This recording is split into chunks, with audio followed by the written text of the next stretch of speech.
Ahí estamos. Bueno, buen día a todos. Hoy vamos a ir con la parte 2 de este cursito online de SER, curso de psicología de la autorrealización. Recién en YouTube me preguntaba cómo se llamaba el curso. Bueno, creo que lo importante no es cómo se llama el curso, sino de lo que estamos hablando. Bien, habíamos quedado ayer, ¿no?, en este tema de los condicionamientos y de lo que es funcionar como una máquina. Antonio Bray nos dice que funcionar como una máquina es lo opuesto a la realización. Pues esto requiere lucidez, o sea, la realización requiere lucidez, conciencia de lo que está pasando. Ayer hablamos sobre la importancia de poner foco y estar atentos a la observación, ¿no?, a lo que está pasando en mí. Si estamos atentos y observamos, iremos constatando que solo en brevísimos momentos del día estamos despiertos. Por eso nuestra vida está funcionando en un círculo cerrado y se repiten las situaciones. Fíjense en lo que dice, ¿no? Estamos funcionando en un círculo cerrado y nuestras situaciones siempre se repiten. Siempre me enfadan las mismas cosas que me enfadan. O siempre ocurren las mismas cosas que me enfadan. O al revés, puede ser. Siempre disfruto de la misma manera y tiendo a crear artificialmente las mismas cosas para disfrutar una y otra vez lo mismo. O sea que acá lo vemos tanto desde el lado de lo que me enfada, lo que no me gusta y lo que sí me gusta. Es como un disco que va dando vueltas y vueltas y vueltas. Ahora, si estoy despierto, puedo romper con ese círculo de hábitos. Y me daré cuenta que lo único que tiene sentido es que yo responda. ¿Se acuerdan que ayer hablamos de la respuesta? ¿Cómo respondo a las situaciones? Con lo mejor de mí mismo. Por eso es tan importante la atención, porque así es como viviré mi energía. Ahora, en este momento, nosotros no vivimos esa energía, porque tenemos un modelo de ser una persona muy educada, muy bondadosa, y da como la sensación que somos atacados por el exterior y necesitamos defendernos. Por eso no podemos vivir nuestra propia energía, no estamos atentos a nuestro interior. Nos sentimos víctima de aquello que no hemos desarrollado. Siempre me siento víctima de lo que no he desarrollado. Aquello que no he desarrollado me hace vulnerable. Miren esta palabra. Todo eso que no he desarrollado me hace vulnerable. Aquello que he desarrollado, lo que he desarrollado más, es aquello en lo que soy más fuerte y seguro. Así que esto está como para que observemos, ¿no?, para darnos cuenta qué es lo que nos falta desarrollar, de acuerdo a cómo me siento ante las diferentes situaciones. Si queremos saber qué es lo que nos falta desarrollar, tenemos que mirar qué es lo que más nos hace sufrir. Eso que más me hace sufrir en mi vida es justamente lo que me falta desarrollar. ¿Qué me hace sufrir? ¿La violencia en los demás, por ejemplo? El problema es que no he desarrollado mi propia energía combativa. ¿Qué me hace sufrir? ¿El aislamiento o la incomprensión afectiva, la no aceptación por parte de los demás? Es que no he desarrollado mi propia afectividad interna. La única manera de erradicar un hábito es darnos cuenta que toda la fuerza del hábito radica en que ese hábito es inconsciente. Por eso tiene tanta fuerza. Si no fuera inconsciente no tendría tanta fuerza. Es decir, que funciona al margen de nuestra conciencia actual. Entonces, ¿qué es lo que tengo que hacer? Permitirme ser consciente de eso que ha estado funcionando inconscientemente. Cuando lo miro, cuando lo veo, cuando me doy cuenta, pasa a ser consciente. Y se forma una conexión entre el consciente y el inconsciente y esto se integra. En el momento en que lo inconsciente se integra con el sector consciente, todo lo que yo haga conscientemente afectará a este sector que era inconsciente. Ya eso lo sabemos, ¿no? Que la única manera de sanar es hacer consciente lo que está inconsciente. Es decir, cuando yo estoy mirando algo que funciona de una manera condicionada, esa parte que mira, esa parte de mi mente que mira, no está condicionada. Y como está libre de todo condicionamiento, afecta al condicionamiento descondicionándolo. Esto, fíjense en que es lo mismo que me dice, por ejemplo, el curso de milagros, ¿no? Que me dice, ¿no?, que hay que mirar al ego, sin juzgar, ¿no? Esa parte que mira, que dice, mira junto al espíritu, esa parte nuestra, de nuestra mente, la parte cuerda de la mente, es la que mira, ¿sí? Mira al ego, o sea, mira al personaje, a este que creo ser, lo que está pasando. Solo puedo trascender, miren lo que dice acá, aquello de lo que llego a ser plenamente consciente. Solamente puedo trascender aquello de lo que llego a ser plenamente consciente. Todo lo que mantenemos inconsciente nos ata y nos domina. Todo lo que mantenemos inconsciente nos ata y nos domina. Solo puedo ser dueño de algo cuando soy plenamente consciente de ese algo. Porque entonces algo en mí lo incluye y a la vez está más allá de ese algo. Si nos damos cuenta, fíjense en que es lo mismo que dice también el curso de milagros. ¿Qué nos dice? Cuando yo me doy cuenta, ¿no?, de que solo es un error, o sea, lo vi eso junto al espíritu, lo integro, me uno, ¿sí?, a ese aspecto de mi mente que dejé ahí fuera, que no quiero ver. Y entonces puedo ver más allá de ese algo. Uso el poder de mi mente. Nuestra mente es muy poderosa, pero nosotros estamos mal usando el poder de nuestra mente, ¿sí?, porque estamos con el maestro equivocado. Dejo de jugar al escondite conmigo mismo. Estamos jugando al escondite. No queremos ver. ¿Vieron que para jugar a la escondida uno se tapa así?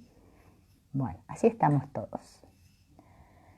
Solo cuando yo puedo aceptar conscientemente lo que está adentro, entonces yo conscientemente lo puedo soltar.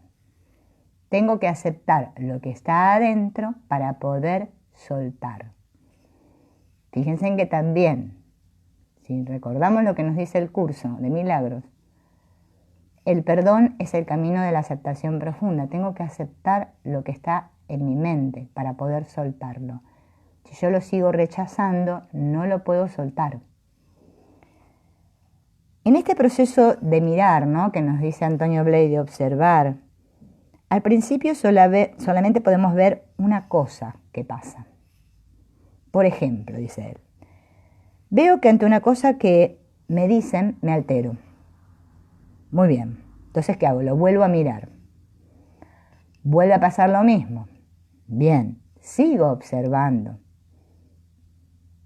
¿no?, que me altero ante eso que me dicen. Este tanto ir mirando y observando, dice que va desarrollando una visión en profundidad que me permite ver qué es lo que hay detrás de aquella apariencia.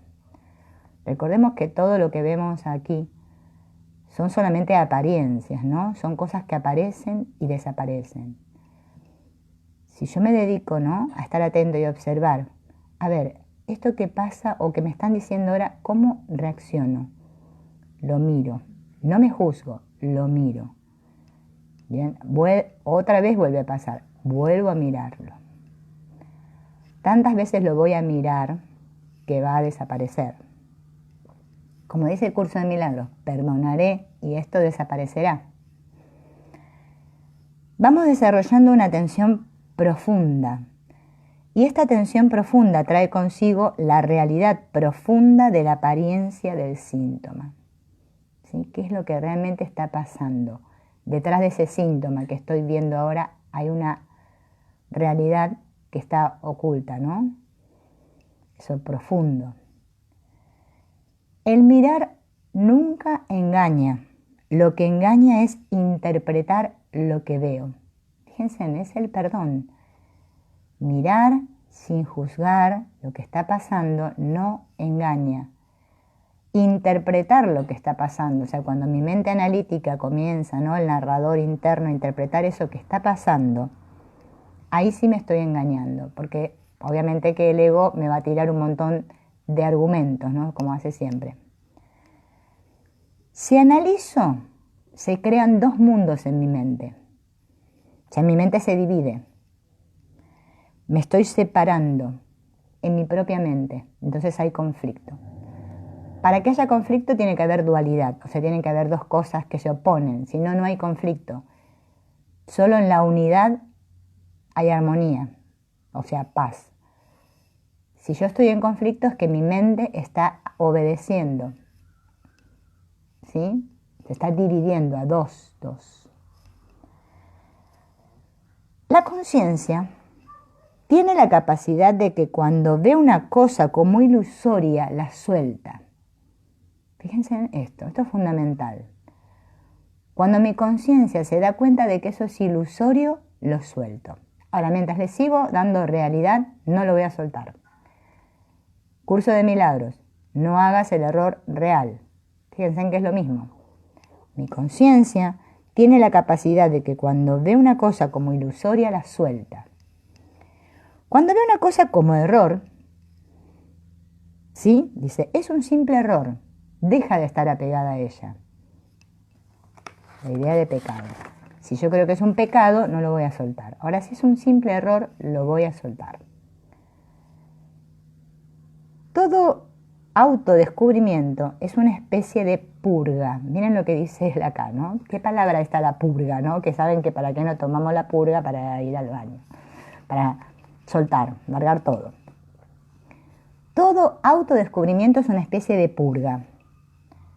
Y usa la palabra purgatorio. Fíjense en que en nuestro inconsciente colectivo, ¿no?, en las religiones, el purgatorio se nos cuenta que es ese lugar supuestamente donde vamos para ser como limpiados de todos nuestros pecados, ¿no?, y ver si tenemos acceso al cielo o al infierno, a ver para dónde vamos.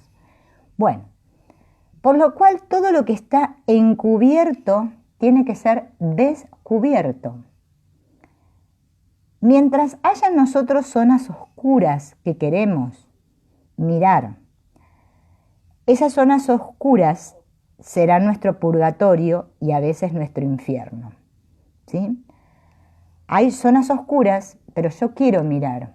Entonces, mientras las miro parece un purgatorio porque lo vivo como algo, ¿no?, que se está limpiando, que está siendo descubierto.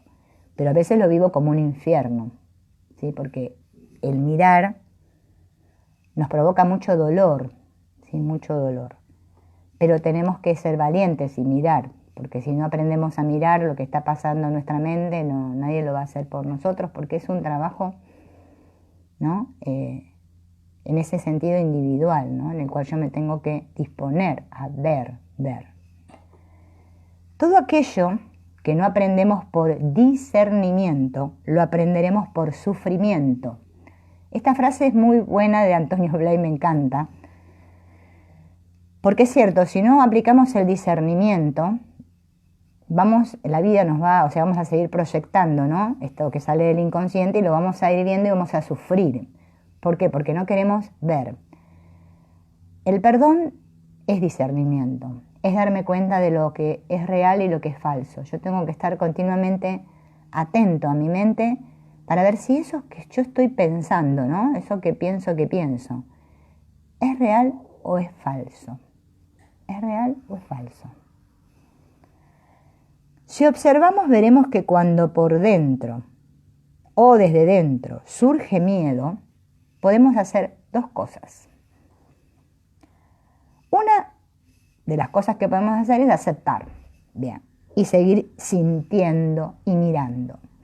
Antonio Bley trabaja mucho sobre el sentir. Él explica que este mirar tiene que ir acompañado de un sentir, eso que estoy sintiendo, que es a lo que nosotros le escapamos. Siento miedo, me aquieto y lo siento. Lo tengo que sentir, porque eso es una manera de asumir responsabilidad. Yo siento miedo, yo. El miedo no me lo está causando nada de afuera, yo lo siento. Acepto mi sentir, cómo me siento ahora. Y no me juzgo, no está mal que sienta miedo. Bueno, ya acá tenía que haber un ladrido. Entonces, vuelvo a repetir. Una de las cosas que puedo hacer es aceptar y seguir sintiendo y mirando ese miedo. O contraerte rechazando el sentir y seguir viviendo desde ese miedo. O lo acepto o lo rechazo al miedo. ¿Qué hacemos? Cuando sentimos miedo, tratamos de huir de ese miedo, hacemos otra cosa, algo que nos distraiga o no queremos mirar, no quiero mirar. Bien. O lo acepto o hago esto de rechazar. Se trata de mirar lo que está ahí y me atreva a sentirlo. Tengo que atreverme a sentirlo. Sentirlo en mí, en mi interior, sin huir de ello, sin taparlo con otras cosas. ¿Sí? A todos nos han pasado situaciones a lo largo de este aparente camino, ¿no? En los cuales situaciones nos dieron mucho miedo.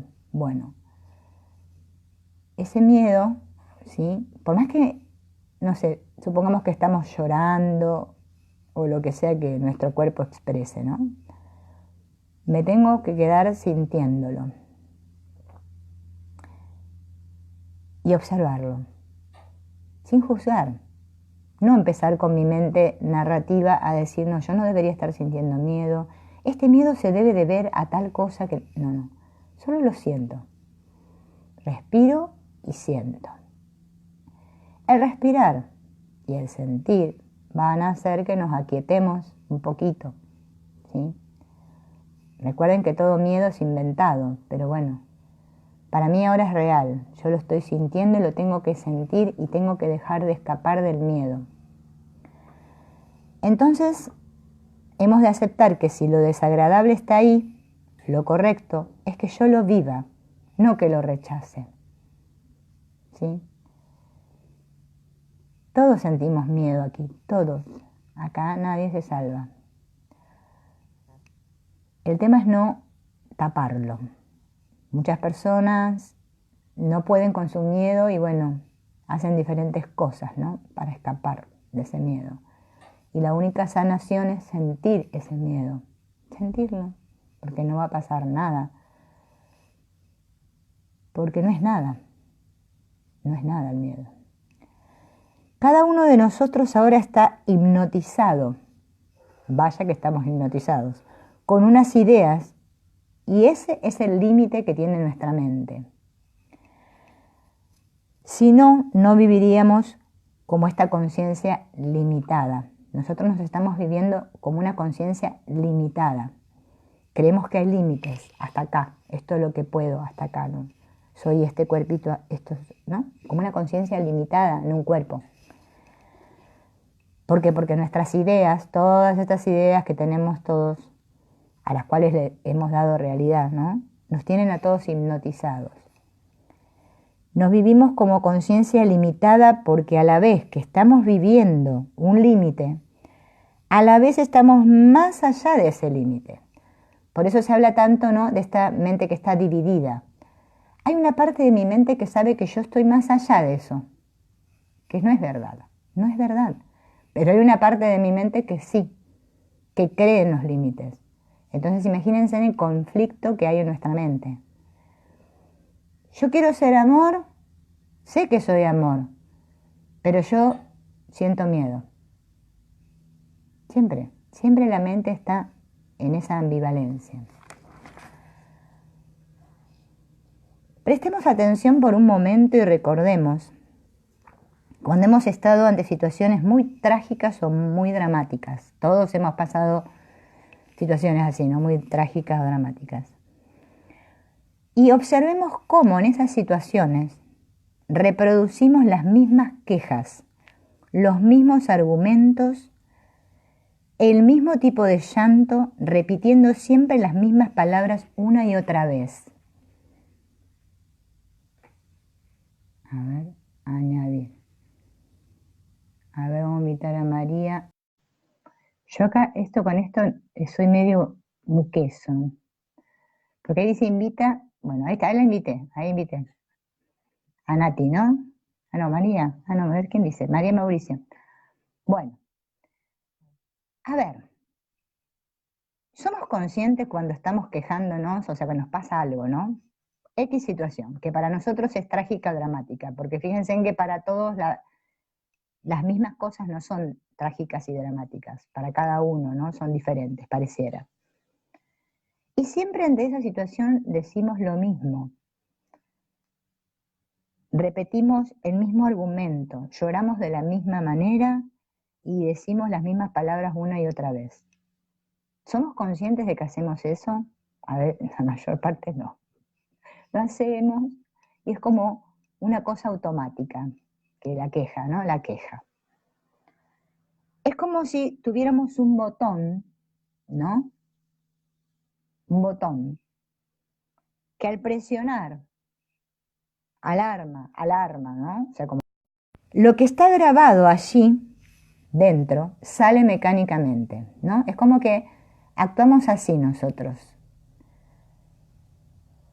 Ya está grabada, ya tengo la grabación incorporada, entonces me pasa la situación, viene la situación ahí fuera, y yo siempre reacciono de la misma manera, digo las mismas cosas, me quejo de lo mismo, lloro de la misma manera, ta, ta, ta, ta, ta, ta. Fíjense en que es como, yo no sé si está, ¿te invité? No ha respondido, no sé, acá dice como que no respondiste, María, no sé qué tenés que tocar vos para estar, pero bueno, yo te apreté ahí, bien. Entonces, repetir mecánicamente las mismas cosas siempre no desarrolla nada, simplemente fortalece la repetición. Graba más profundamente lo que se repite. Más repito, más se graba. Es como el disco, ¿vieron? Repito y se graba, repito y se graba. Graba y graba y graba y graba y graba y graba. Bueno, a ver, Chimuelo. No sé qué está pasando afuera, pero bueno, hay este ruido. ¿Vos, María, me estás viendo? Porque acá no sé, me dicen que no me ven. No sé, yo me veo, pero no sé, capaz que no toqué algo. Supongo que está todo bien. Yo veo acá que dice directo, allá veo la fotito de María. Bien, ahora si querés participar del chat debes tener que tocar algo, María, que no sé qué es. Bueno, entonces estábamos que la repetición no desarrolla. Lo que hace es fortalecer la repetición, graba más profundamente lo que se repite.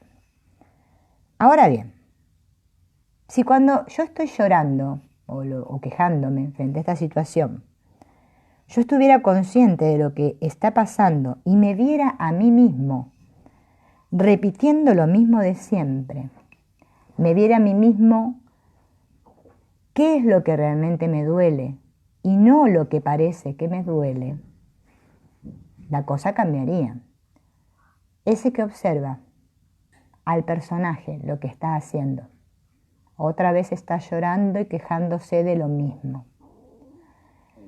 Si hubiera una actitud de lucidez, de presencia, entonces el llanto no podría repetirse igual.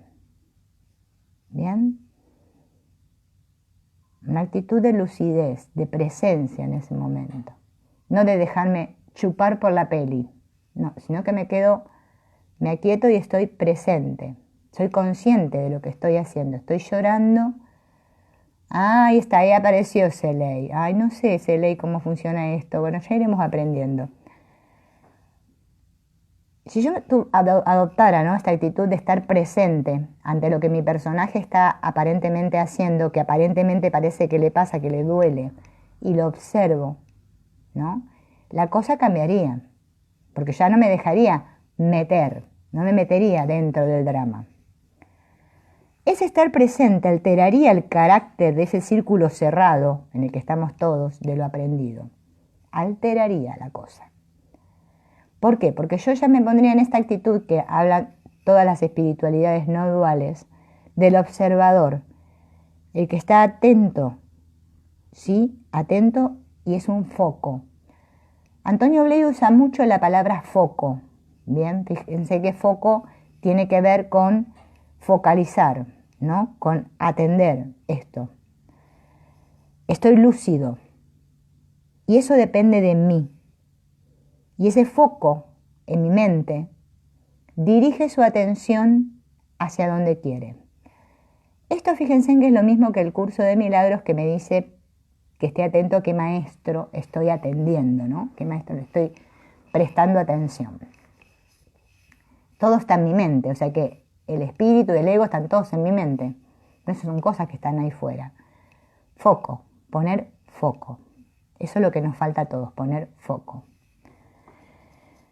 La observación mantenida va trayendo consigo todo aquello que está relacionado con la cosa que observo, pero sin necesidad de un proceso de pensamiento. Y esto es lo que nos cuesta más a todos, observar, quedarme en el sentir y no juzgarme, no pensarme, no activar la máquina que está todo el tiempo chucu, chucu, chucu, chucu, chucu, chucu, diciéndome que es lo que debo pensar. ¿Por qué está pasando esto que está pasando? ¿Qué debería estar pasando en lugar de pasar esto que está pasando? Comprender es ver lo que hace que aquello sea aquello. Miren lo que dice acá. Comprender es ver qué es lo que hace que aquello que está pasando sea lo que eso que está pasando. Es estar en el sentir, en el fondo de tu sentir. Vivir la realidad presente con toda tu presencia. Y si hay angustia, todo yo presente con la angustia. Mirando esa angustia, siendo tú. Recuerdan que ayer nombramos este otro término que usa Antonio Bley, que es sujeto. Ser el sujeto que observa. Ser tú. Quien tú eres realmente, no esta que creo ser. La que yo soy. Conciencia, mente. Esa es la que está observando, la que está sintiendo en el presente, porque solo puedo sanar en el presente, eso que siento. Y lo siento. Y nada más. Yo sigo mirando que María Mauricio está viéndolo, pero la invité y no sé qué pasa, que no puede salir como salió Celey. Pero bueno, no sé, María, no sé si me estás escuchando, pero habrá que tenés que tocar algo, no sé. Bueno, todo esto que nos condiciona, ¿no?, dice Antonio Bley, son todos estos modelos que hemos aceptado desde niños. Todos hemos aceptado modelos mentales. Y esos modelos son los que nos mantienen así, condicionados. Todos estamos condicionados porque creemos ser esos que nos creímos que somos. Claro, cuando somos niños, nuestros padres nos educan y nos dicen qué hay que hacer, cómo hay que hacerlo y qué no tenemos que hacer. Así fuimos educados todos. Esto sí, lo otro no, hay que hacerlo así. Bueno, eso es lo que todos recibimos de niños. Claro, como somos niños, para nosotros lo que dicen nuestros padres es la verdad sagrada, ¿no? Lo aceptamos que eso es así. Nuestros padres o quienes nos hayan criado, ¿no? Y adquirimos la convicción de que valemos en la medida que somos ese modelo. Por ejemplo, dice él, si hago esto, mis papás me sonríen, pero si hago esto otro, me castigan. Claro, el niño se identifica a sí mismo como valor en tanto que modelo y en tanto que modo particular de ser. Ahora vamos a traducir un poco esto. Se siente aceptado y siente que se le valora en la medida que él es o no de esa manera, de ese modelo. Y si está de acuerdo o no con ese modelo. O sea, si no cumplo, si no soy como mis padres dicen que debo ser, entonces estoy no siendo. No me valoran, no. Tengo que ser así para que me quieran. Por lo tanto, el niño va aceptando esta idea de que su único valor está en su modo de ser, que él es bueno o malo, listo o tonto. Así somos educados todos de niños.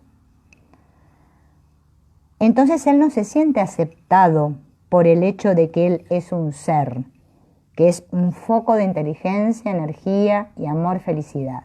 Estos focos, Antonio Bley los nombra a lo largo de todo su libro, de su curso, porque en realidad lo que nosotros somos, como conciencia pura, es ese foco de energía, inteligencia y amor, felicidad. Entonces, él cree que él es aparte, es una cosa aparte de ese modo de ser. O sea, él ya no es más quien es. Él ahora es este modelo que tiene que cumplir a rajatabla para ser como fue enseñado que debe ser. El modo de ser se adquiere a través de la mente concreta. La mente concreta vendría a ser el intelecto, ¿no? La mente esta que creemos que somos acá, que nosotros creemos que es el cerebro, pero bueno, es la mente concreta. Y necesitamos retener ese modelo en nuestra mente concreta. Esto provoca que nos desconectemos de nuestro fondo. Por eso se dice que de niños nosotros rompemos esa desconexión con el fondo, con nuestra esencia. ¿Por qué? Porque ya nos adherimos a ese modelo, ¿sí? Ya ahora ya estoy desconectado y me conecto ahora, y ahora van a ver cómo lo explica él, en el sector más exterior de mi mente. Fíjense en que esto parece como lo que explica el curso de milagros, que estamos fuera de nuestra mente. Ya no estoy más focalizado en el centro, en mi ser. No. Ya ahora estoy fuera de la mente, en el exterior de la mente. Por eso nosotros todos vivimos desde esta fachada, la imagen, lo que creo ser, el modo de ser. Fíjense en que cuando nos preguntan, alguien nos pregunta, ¿y vos quién sos? Y yo soy tal, trabajé de maestra, soy esta, así. Ay, sí, mi personalidad es así, así. Es más, hasta decimos el signo del zodíaco que somos, todo, las cosas que nos gustan, lo que no nos gustan. O sea, nos definimos y actuamos de acuerdo a ese modelo de ser, la fachada. ¿Soy realmente del modo que me dicen? Porque sólo así conseguiré aprecio, valoración, afecto y seguridad. Eso es lo que nos dice nuestra mente. Yo tengo que ser así porque si no, yo dejo de ser así, me van a dejar de querer. Esa idea está en la mente de todos. La desconexión que tenemos todos de este fondo, del fondo, Antonio Bley le llamaría a lo que nosotros conocemos como el ser, con mayúscula, ¿no? De lo que soy. Le impide al niño que viva en su fuente. Ya no vivimos más en la fuente. Ya no vivo mis cualidades de energía, inteligencia, amor, felicidad. No, eso ya lo olvidé, me desconecté. Entonces, ¿qué hago ahora? Proyecto esas cualidades, las quiero ver y encontrar en el exterior. Y espero que el exterior me dé eso, la seguridad, la felicidad, la información, la inteligencia. Todo eso lo busco ahora afuera, porque yo ya estoy desconectado de mi fuente. Entonces ahora necesito proyectar y buscar fuera, porque ya no siento que está dentro mío. Todo esto todos estos focos, estos 3 focos, antes surgían de su fondo, cuando era bien pequeñito el niño. Pero cuando fue adquiriendo todas estas modelos y fue creyéndose que él ahora era esto, ¡pum!, se rompió la conexión. Pero el fondo, gracias a Dios, sigue estando ahí, no se fue. Porque del fondo surge todo lo que soy capaz de vivir. Pero uno se desconecta del fondo, recuerden, y ahora se instala en la mente externa. Y convertimos a esa mente externa en un centro artificial, ahora es artificial, donde ahí está mi modelito. Desde ahí estoy controlando constantemente mi comportamiento, mi conducta, mis respuestas, para que estén de acuerdo con este modelo. Tiene que estar de acuerdo con el modelo. Yo me tengo que comportar y ser de acuerdo a este modelo que aprendí. Entonces reprimo lo que no está de acuerdo con ese modelo, ¿sí? Por ejemplo, les voy a hacer un ejemplo en mi caso, ¿no? Yo que fui criada con mi abuela y mi madre. Bueno, mi abuela siempre tenía como un speech hacia mí, cuando era pequeña, que me decía, nena, tenés que ser buena, nena, tenés que ser buena. Claro, yo crecí con todo eso, claro, ahora lo voy entendiendo después de grande, pero en ese momento, y mucho tiempo de mi vida, para mí ser buena era muy importante, entonces yo no podía ser mala, no. Entonces, ¿cómo actuás de adulta? Te dejas que te hagan, o sea, que todos se aprovechen, que hagan lo que quieran con vos, un felpudo así, porque vos tenés que ser buena, tenés que cumplir con el modelo, es muy importante. Bien. Y reprimimos todo eso que no va de acuerdo con el modelo, ¿no? Todo eso, fíjense en todo lo que nosotros metemos en el inconsciente, porque no va de acuerdo con el modelo. Es decir, que estoy desconectado de mi centro natural, mi verdadero centro, y ahora estoy centrado en este centro artificial. Todo esto en el niño, ¿no? Que después, bueno, obviamente que lo trasladamos cuando lo seguimos manteniendo cuando somos adultos. Dice Antonio Blake que nos crea una triple angustia. Y vamos a ver qué significa. Este tener que estar todo el tiempo buscando en el exterior, ¿no? Y ver que en el exterior me niega lo que yo quiero, lo que busco. Esta seguridad, este afecto, esta felicidad, provoca una angustia. Porque no siempre es satisfecha nuestro pedido, ¿no? Esto que estamos buscando. Entonces, cuando no lo consigo, eso me genera angustia.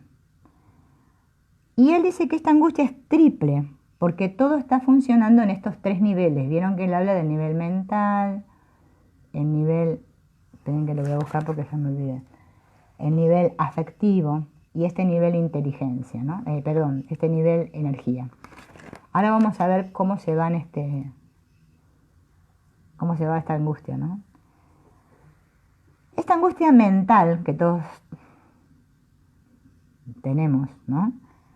Es porque yo creía que actuando de acuerdo a un modelo o a un modo, me iban a querer.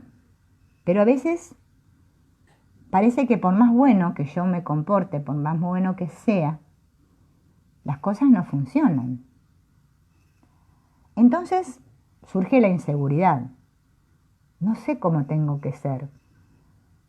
¿Cómo tengo que ser? Esto al niño lo angustia porque no sabe cómo ser ante sus padres, o bueno, yo digo padres, pero obviamente que puede ser los adultos que nos criaron, ¿no? Y entonces esto lo vivo como una angustia de identidad. A este nivel mental vivimos esta angustia de si no soy bueno, no me quieren, lo vivo como una angustia de identidad. ¿Quién soy? ¿Qué he de llegar a ser? ¿Cómo tengo que ser? ¿Bien? Pero esto igual después lo vamos a ir profundizando, ¿eh? La otra angustia que nombra Blake es la angustia afectiva o de abandono. Se vive como un abandono, obviamente, y esto provoca que el niño se sienta frustrado cada vez que no se le da el afecto que busca. El niño busca el afecto y es rechazado por sus padres. No, ahora no, estoy ocupada, nena, ándate. no tengo tiempo, no tengo tiempo, ¿no? ¿Cuántas veces, no, los adultos? El niño siente que no recibe ese afecto que necesita y esto lo angustia. Se siente abandonado, rechazado. Esa sería la segunda. Y la tercera es la angustia de impotencia. Porque el niño se siente impotente y se siente incapaz de hacer nada. Es como que ante lo que le ocurre no sabe qué hacer, no sabemos qué hacer. Nos sentimos como impotentes, como incapaces, inútiles. Porque haga lo que haga, no sé cómo conseguir eso que estoy buscando, que es el afecto, ¿no? Ya dijimos, inteligencia y el amor, y la energía. O sea, todos estos focos que yo busco ahí fuera, todo esto que sigo buscando, esa seguridad, como no la consigo, me angustio y me siento impotente. Todo esto, esta angustia, esta triple angustia, todos la vamos viviendo en diferentes niveles, dice él, cuando somos adultos. Entonces repasemos, los tres aspectos son la angustia de identidad, la angustia afectiva del abandono y la angustia de la impotencia o de no ser capaz de solucionar las cosas. ¿Qué hace el niño frente a esta angustia? ¿Cómo soluciona esto? Bueno, el niño busca soluciones para huir de ese inaguantable estado. Fíjense en que esto igual lo seguimos haciendo de adultos. O sea, estamos hablando de lo que pasa cuando somos niños, pero tengamos en cuenta que esto se sigue repitiendo si no se solucionó, si no se resolvió en nuestra mente, ¿no? Y ahora les voy a hablar nada más que del aspecto identidad y después en el próximo vamos a hacer los que siguen. En este aspecto identidad, ¿se acuerdan que dijimos? Si no me quieren, porque no soy lo suficientemente bueno, me obligaré a ser bueno para que me quieran. Eso dice en su mente el niño, ¿no? Ay, me voy a obligar a ser bueno para que me quieran, porque si no soy bueno, tengo que buscar las maneras de ser bueno para que me quieran. No tendré más remedio que quererme o valorarme. Crea así un supermodelo, que es la obligación de ser siempre bueno, porque esto nos atenúa la angustia. Si yo no soy bueno, siento culpa, así que tengo que ser bueno, para no sentir esa angustia insoportable que no quiero sentir. Las personas, cuando adultas, ¿no?, que juegan a ser buenas, lo hacen porque están obedeciendo a esta consigna. La necesidad imperiosa de sentirse buenas, porque si no surge esta angustia. O sea, tengo que ser buena. Si no soy bueno, obviamente que va a surgir la culpa en mi mente, y esto es lo que lleva a las personas a hacer en el mundo, ¿no?, todo aquello que sea espiritual para ser más bueno. Por eso hacemos el curso, el otro, porque nosotros tenemos que ser buenos, obedecer este mandato de ser bueno, porque si no soy bueno, no soy aceptado, no me van a querer. Fíjense en todo esto de la identidad nomás, ¿no? Todo lo que carga, ¿no? Toda la carga que nosotros tenemos. Antonio Bley dice que esto es la base para entender cualquier posterior filosofía o camino espiritual, porque si yo no entiendo esto, no puedo entender nada. Bueno, para los que no están y lo van a ver más tarde seguro, recuerden que estamos con este libro y les vuelvo a repetir, el libro está todo subido en audiolibro en el canal, el que tiene ganas de escucharlo lo escucha y si no, pero no está resumido, como lo estoy explicando ahora, está largo. El que tiene ganas lo escucha y el que no, bueno, espera a que hagamos esto y lo expliquemos acá.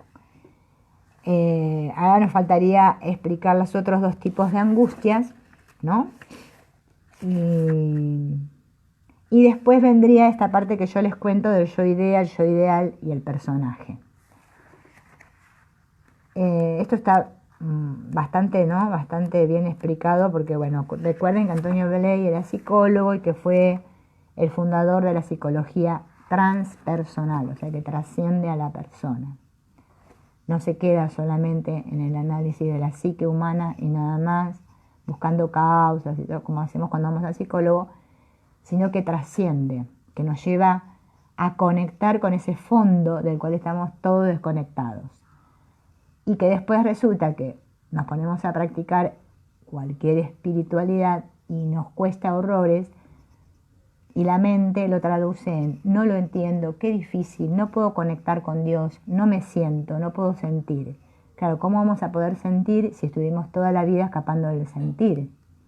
Porque para nosotros sentir es la muerte, realmente. Entonces,